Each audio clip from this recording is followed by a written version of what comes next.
Selamat berjumpa kembali dalam layanan audio Sahabat Seperjalanan. Hari ini adalah hari Senin 16 Agustus 2021 dan besok kita merayakan Hari Kemerdekaan Bangsa kita yang tercinta Indonesia. Firman Tuhan dengan tema saat ini dengan judul penyakit keras kepala. Penyakit keras kepala terambil di dalam Mazmur pasal yang ke-32 ayat ke-8 sampai dengan ke-9. Ayat ke-9 berbunyi demikian. Janganlah seperti kuda atau bagal yang tidak berakal, yang keganasannya harus dikendalikan dengan tali les dan kekang. Kalau tidak, ia akan mendekati engkau. Ayat yang ke-8. Aku hendak mengajar dan menunjukkan kepadamu jalan yang harus kau tempuh. Aku hendak memberikan nasihat, mataku tertuju kepadamu. Mari kita berdoa. Bapa yang di dalam sorga, kami memiliki banyak pekerjaan rumah untuk memperbaiki berbagai macam karakter-karakter buruk yang bisa terjadi kepada siapapun, juga termasuk kepada hamba-Mu. Dan hari ini kami mau belajar untuk melepas sebuah karakter buruk yang mengesalkan, bahkan membahayakan diri sendiri, juga membahayakan dan merugikan orang lain, yaitu penyakit keras kepala. Di dalam nama Tuhan Yesus kami berdoa, amin. Shalom sahabat seperjalanan yang dikasihi Tuhan. Apa bedanya keras kepala dan kepala keras? Kalau kepala keras itu menjelaskan memang kepala kita terlindung oleh otak tengkorak yang keras luar biasa. Dan saya pernah punya jemaat yang sekolah di kedokteran lalu mengirimkan sebuah foto. Itu bagian daripada mayat yang sudah meninggal, karena itu pembelajaran mayat secara langsung. Itu bagian tengkoraknya itu untuk melihat otak bagian dalamnya sampai digergaji. Agak menakutkan memang ya. Sahabat seperjalanan, itu namanya kepala keras. Kepala memang keras. Namun kalau keras kepala, ini watak, ini karakter, ini sifat yang tidak ada seorang pun yang menyukainya. Sehingga keras kepala ini bisa mencelakakan dirinya dan juga bisa mencelakakan orang lain. Siapa saja yang bisa menjadi keras kepala? Siapapun bisa menjadi keras kepala, siapapun dia. Kalau orang yang punya kelebihan itu akan keras kepala. Kalau kaya merasa hebat, kalau dia pandai berpendidikan merasa paling pintar, kalau pejabat merasa paling berkuasa, kalau orang tua mertua yang usianya lebih tua merasa paling tahu, kalau bos merasa paling tinggi, bahkan pendeta pun bisa keras kepala. Boleh percaya, boleh tidak. Silakan Anda untuk memberitahu kepada saya. Pendeta pun bisa keras kepala. Karena pendeta merasa paling rohani, paling tahu Alkitab, paling tahu kebenaran. Sehingga bahkan antar pendeta pun bisa saling berbeda pandangan. Harusnya kan saling belajar. Karena tidak ada yang sempurna. Itu siapa yang bisa keras kepala? Orang malas pun bisa keras kepala. Sudah, nasib saya begini, memang tidak ada kemajuan. Keras kepala. Diberikan petunjuk, diberikan jalan, tetap dia tidak mau. Di dalam rumah tangga, kita bertemu dengan orang-orang keras kepala.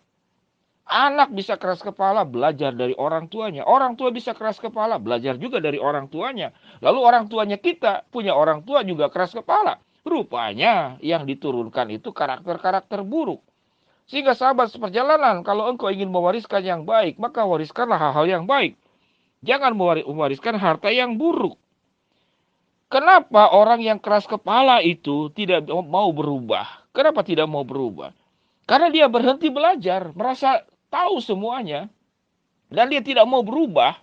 Kalaupun ada kelemahan, ya sudah, saya begini, menerima saja. Jadi ada yang berhenti belajar, ada yang tidak mau berubah. Orang keras kepala itu lebih berorientasi kepada kelebihan-kelebihan yang dia miliki. Tapi untuk kekurangannya dia tidak mau dikoreksi. Dia tidak mau diberi masukan. Apalagi kemudian berubah. Dia tidak mau. Dia merasa bahwa tidak ada yang lebih baik dari diri dia. Dia merasa paling benar. Jadi sifat keras kepala adalah sifat perasaan harga diri yang keliru. Perasaan harga diri yang keliru. Sahabat seperjalanan yang dikasihi Tuhan. Saya mencatat di dalam kisah hidup manusia, ada orang-orang yang sangat keras kepala. Salah satunya adalah Hari Randall namanya. Saya lihat di Google.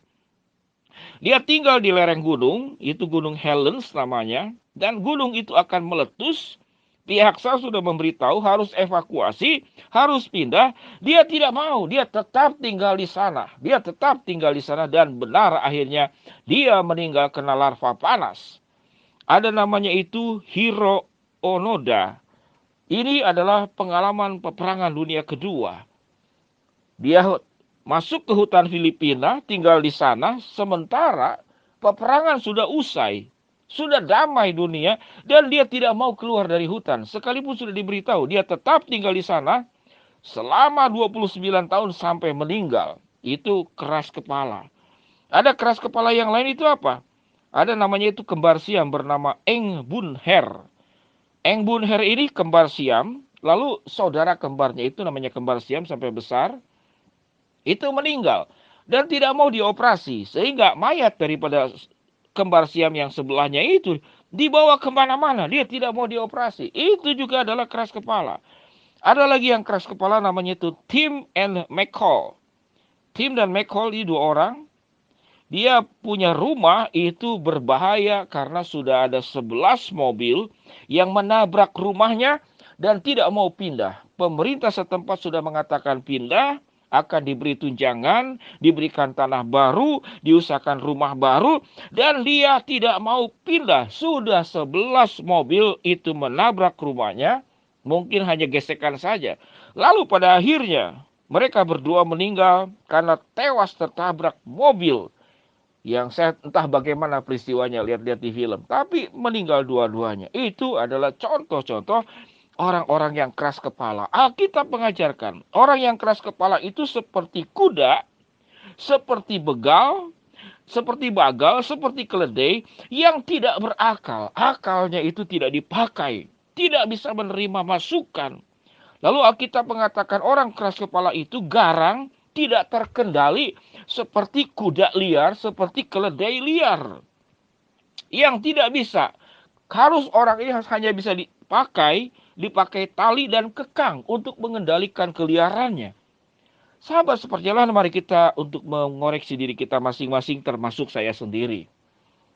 Tatkala umur saya mau menjelang 60 tahun, biasanya orang makin tua, makin keras kepala, makin merasa paling pintar, merasa paling tahu. Barusan saya belajar, tatkala saya dikoreksi oleh penginjil yang sama-sama sepelayanan di dalam satu pelayanan. Pak Wendy, Pak Pendeta khotbah, nats dan tujuan khotbahnya tidak sesuai dengan apa yang sudah ditentukan. Dia begitu ketakutan 1 minggu berjuang, tidak berani bicara. Dia berani bicara. Saya katakan, engkau adalah utusan Allah untuk mengoreksi kekurangan dan kesalahan saya, dan saya mau belajar terus untuk menjadi lebih baik. Dia rasanya tenang sekali setelah saya bicara seperti demikian.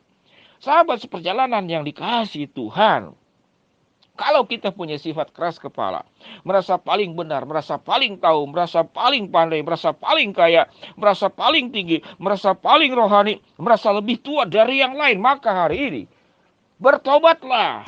Besok adalah hari kemerdekaan 17 Agustus. Maukah engkau dimerdekakan dari dosa dan penyakit yang bernama penyakit keras kepala? Jadi kalau Anda hari ini mendengarkan renungan sahabat seperjalanan 16 Agustus, besok 17 Agustus, berdoalah kepada Allah. Ya Tuhan, kalau aku punya sifat keras kepala, merdekakan aku dari dosa dan perbudakan karakter keras kepala. Karena firman Tuhan berkata, orang yang keras kepala itu seperti kuda atau begal yang tidak berakal, yang kegarangannya harus dikendalikan dengan tali, les, dan kekang. Tetapi marilah kita boleh mendengarkan seperti ayat ke-8. Aku hendak mengajar dan menunjukkan kepadamu jalan yang harus kau tempuh. Aku hendak memberikan nasihat. Dengarkanlah nasihat dan petunjuk Allah dari kebenaran firman Tuhan ini. Berdoalah dan buktikan dan tinggalkanlah penyakit keras kepala. 16 Agustus hari ini. Besok hari kemerdekaan Republik Indonesia, negara kita yang kita cintai. Buang penyakit keras kepala. Jangan mau diperbudak. Jadilah orang merdeka dari penyakit keras kepala. Mari kita berdoa. Bapa yang di dalam surga, pertama kami bersyukur untuk salah seorang sahabat seperjalanan yang menghubungi hamba-Mu, yang memberikan dukungan untuk pelayanan anak asuh. Kami bersyukur untuk seorang Bapa dengan inisial S. Kami berdoa ya Tuhan untuk sahabat seperjalanan yang sedang sakit, Tuhan jamah sembuhkan. Yang sedang menghadapi kendala kesulitan, Tuhan bukakan jalan. Yang sedang memohon sesuatu, Tuhan akan kabulkan dengan sesuai waktu dan rencanamu.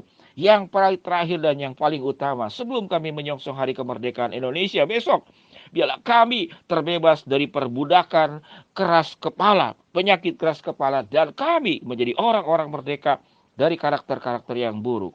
Dalam nama Tuhan Yesus kami berdoa. Amin. Shalom sahabat seperjalanan yang dikasihi Tuhan. Belajar hidup merdeka dari perbudakan dosa, penyakit keras kepala. Tuhan memberkati kita semua. Amin.